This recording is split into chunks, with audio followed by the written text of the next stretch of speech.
Dari awal saya memberikan pembahasan tentang konflik Timur Tengah by data, lalu dengan informan yang memberikan saya data-data valid tentang fitnahan-fitnahan orang, pembenci Saudi, dengan narasi-narasi Arab Saudi itu hanya mengirimkan kain kafan, tidak pernah mensupport kemerdekaan, dan tidak pernah membantu Palestina sama sekali.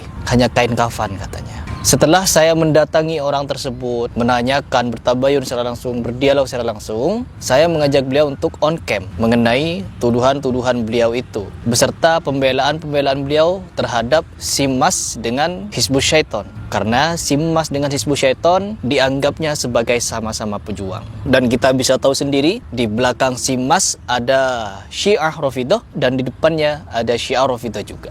Lalu setelah video itu beredar, tanggapan-tanggapan saya di komentar-komentar postingan saya tentang Hizbullah, komentar-komentar saya lalu diviralkan, yang dimana saya memberikan komentar terhadap komentar mereka di kolom komen video saya ketika membahas Hizbullah. Perhatikan baik-baik, di video saya membahas Hizbullah, lalu mereka memberikan komentar, setidaknya Hizbullah mereka itu telah membantu Palestina, membantu Gaza. Lalu saya jawab di bawah, berpura-pura membantu, berpura-pura perang, pasukan sedikit gak habis-habis, warga Gaza yang habis. Pasukan Simas, pasukan Hizbus Syaiton tidak sampai 30.000, tidak sampai. Tetapi korban akibat 7 Oktober 2023 itu 51.000 lebih jiwa yang sudah dikorbankan atas kelakuan Iran yang mengutus Simas nyerang di pinggiran-pinggiran Sihel. Lalu teman-teman, niat saya untuk mendatangi Hussein Gaza itu untuk memberikan klarifikasi di depan umat bahwa apakah betul semua data-data yang dia ungkapkan itu. Ternyata dianya tidak mau.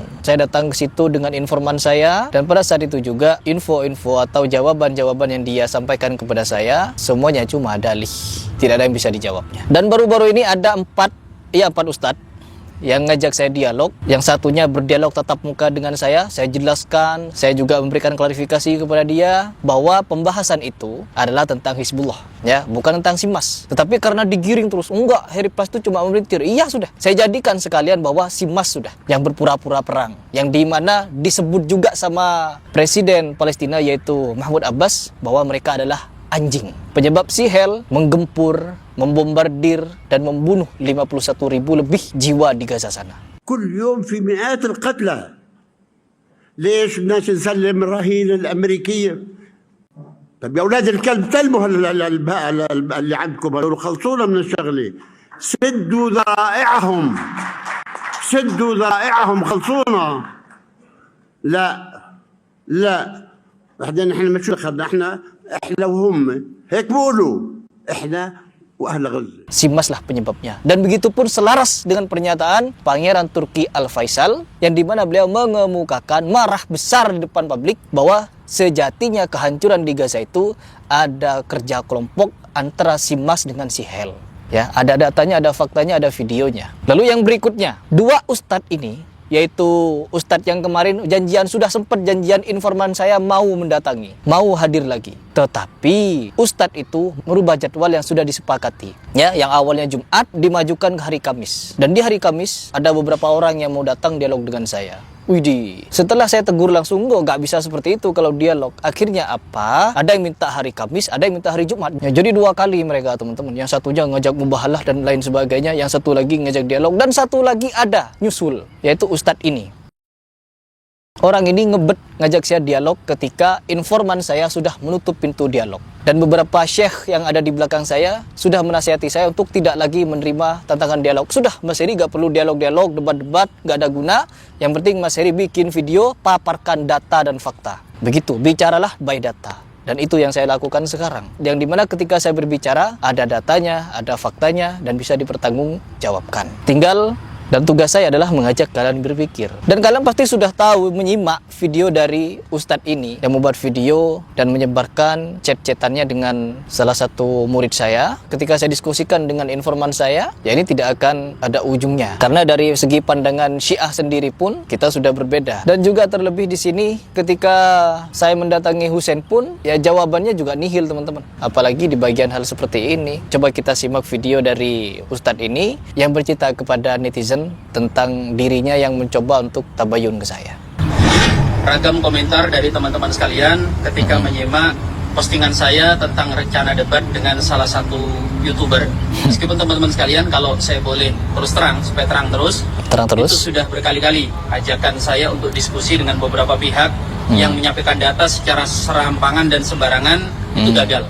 Tetapi biasanya tidak saya expose. Namun karena beliau ini termasuk kategori YouTuber yang banyak pengikut followersnya, juga banyak yang menganggap ini sosok pemberani yang berani mendobrak kemapanan. Setelah mempertimbangkan sebenarnya itu lebih dari 3 bulan. Jadi enggak ya gitu. Karena itu tadi di antara pertimbangannya, ngapain melayani orang-orang seperti itu. Namun setelah meminta pendapat dari beberapa rekan-rekan, kesimpulannya adalah ya kelihatannya saya harus turun tangan. Kenapa harus turun tangan? Jadi tangannya turun, teman-teman. Kenapa harus turun tangan? Ya karena harus turun tangannya. Lanjut dulu dah. Sebabnya antum nggak ada yang mau turun. Antum kan kadang mengatakan, nah ini tidak selevel dengan Ustadz Syahrin Thorik. Yang pertama teman-teman sekalian, saya itu bukan siapa-siapa. Saya itu hanya santri yang kemudian dipaksa jadi kiai. Yang kedua, terus kalau kita tidak turun, santri yang dipaksa jadi kiai, siapa lagi yang mau turun? Kemarin itu awal mula kejadian ini adalah tentang Husain, ya, yang dimana Husain membela Hizbullah mati-matian dengan menyatakan Hizbullah itu Islam, Hizbullah itu adalah seorang pejuang Gaza dan pembela kemerdekaan. Itu yang kita debatkan.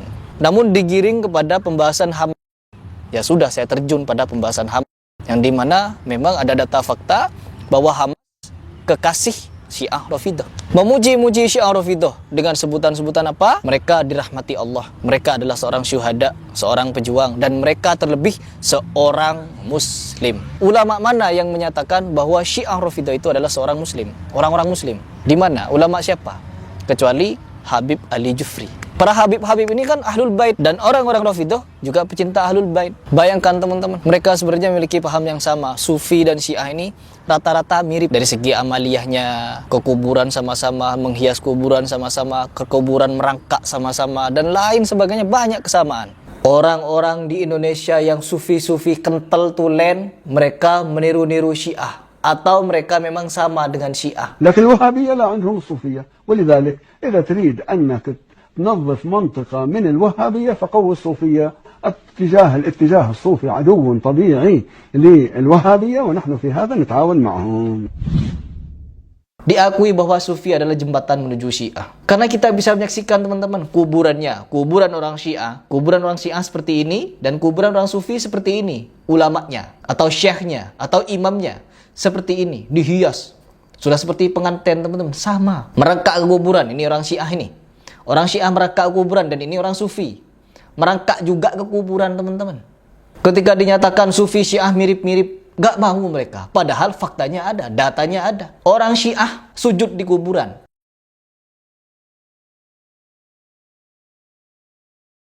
Orang Sufi juga sujud, ada. Ada yang sujud. Bukan karena dia menghadap kiblat di depannya ada kuburan, no. Tapi keliling. Ini kuburannya, dia sujud dari sini, sini. Memang sujudnya menghadap kuburan. Ikdi hajatina kepada kuburan. Dan ketika kita membahas seperti ini, karena Syiah memusuhi Wahabi dan Sufi juga memusuhi Wahabi. Karena mereka berdua sama-sama memusuhi orang yang dituduh-tuduh Wahabi ini, akhirnya apa? Mereka seolah-olah bekerja sama. Sampai pada ujungnya, outputnya seorang pemuda, anak muda dari Indonesia yang katanya kuliah 9 tahun ke Al-Azhar, pulang-pulang menormalisasi Syiah. Kita tidak mengingkari kelompok Syiah itu ada penyimpangan di dalamnya. Saya berkali-kali menegaskan itu, tapi heran saya juga. Seorang muslim tidak boleh dikeluarkan kecuali mengingkari hal yang prinsipil dalam agama. Dia masuk ke dalam syahadat, dia masuk kepada agama Islam dengan syahadat asyhadu an la ilaha illallah wa asyhadu anna Muhammad Rasul, dengan segala turunannya. Anda keluar dari agama ini kalau mengingkari syahadat dan segala turunannya itu. Makanya mereka ini tidak berani saling membongkar kebusukan satu sama lain. Yang menjadi musuh berat bagi mereka adalah negara tauhid, yaitu Saudi. Itu musuh mereka. Sufi dan Syiah memusuhi mereka. Jadi kalau kalian ingin menghancurkan Wahabi, maka dukunglah Sufi. Karena Sufi itu bertawun dengan Syiah. Agar kalian tahu, teman. Sufi jembatan Syiah menuju ke Syiah. Dan ada data, banyak fakta di Indonesia. Rata-rata orang-orang Nahdiyin yang notabene-nya banyak mempelajari tasawuf, mempelajari sufi-sufian, banyak yang sudah berbaiat kepada Syiah. Siapa yang mengungkapkan? Seorang Habib agar kalian paham. Dan saya jamin Ustadz ini yang membahas tentang saya ini, dia juga pahamnya Sufi, teman-teman. Karena dekat dengan orang-orang Sufi juga, anti kepada Wahabi. Ada beberapa videonya yang menjelekkan Wahabi juga. Coba kita lanjut dulu. Saya itu punya beberapa harapan. Harapan pertama kepada lembaga-lembaga keumatan seperti MUI. Tidakkah bisa punya divisi khusus untuk memfasilitasi diskusi ilmiah? Sehingga ketika ada pemikiran yang ngawur dari ngawur, pemikiran liberal, di mana video-video saya membahas tentang takhayul dan khurafat. Ya, ketika membahas bid'ah, saya datangkan pendapat-pendapat ulama, yang dimana ulama memberikan pendapat ini loh, begini loh kalau bid'ah, begini loh hukumnya bid'ah itu dan lain sebagainya. Tapi kalau masalah takhayul dan khurafat, seperti oknum-oknum Habib yang bercerita rantai emas turun langit, hidup di dalam kubur 70 tahun, sholat fana selama 40 hari dan lain sebagainya, pembahasan itu sudah dibahas oleh banyak ulama, dan saya hanya penyambung lidah untuk menyampaikan pesan-pesan ulama bahwa cerita-cerita seperti itu adalah khurafat. Ya, dan akhirnya banyak juga orang yang sadar, tetapi pada kenyataannya ada juga pembela-pembelanya seperti Ajir Ubaidillah kemarin.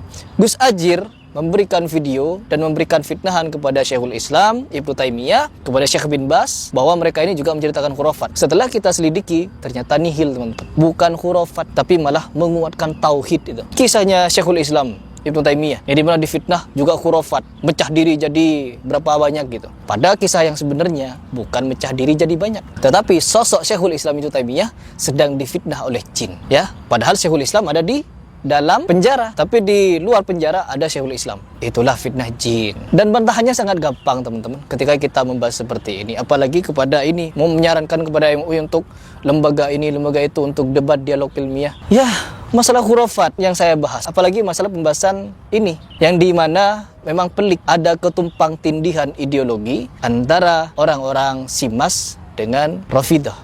Kalau mereka memang muslim yang sejati, mereka tidak akan sepakat dengan orang yang mengkafirkan Aisyah, Abu Bakar, Umar, Utsman, dan sahabat Muhajirin dan Ansor. Kalau mereka mengatakan Islam, berarti mereka tidak keberatan untuk kita juluki Syiah. Syiah Islam, oh berarti kamu Syiah? Oh enggak, saya Sunni. Loh, kenapa enggak? Kan sama-sama Islam. Ya, petinggi-petinggi Simas menyatakan Syiah itu Islam, menyatakan Khomeini dirahmati Allah, meyakini orang-orang Hizbus Syaiton syahid. Artinya apa? Di sini mereka meyakini bahwa orang-orang yang disebutnya adalah seorang Muslim. Harusnya kalian semua tidak keberatan apabila Simas dijuluki Syiah, karena Syiah Rafidah bagi kalian adalah Islam, sebagaimana yang dinyatakan oleh petinggi-petinggi Simas. Nggak perlu keberatan. Oh enggak loh, Simas itu bukan Syiah. Kenapa takut dijuluki Syiah? Ada apa dengan Syiah? Bukankah Simas menjuluki Rafidah itu Islam? Sama-sama Islam, syahid pula. Kalau syahid berarti kemana matinya? Ke surga. Ya gak apa-apa nanti kumpul dengan Simas, dengan Hizbus Syaiton, dengan Rafidah di surga. Tetapi Aisyah, Abu Bakar, Umar, Utsman, sahabat Muhajirin dan Ansor dinerakakan oleh mereka. Silakan dipikir.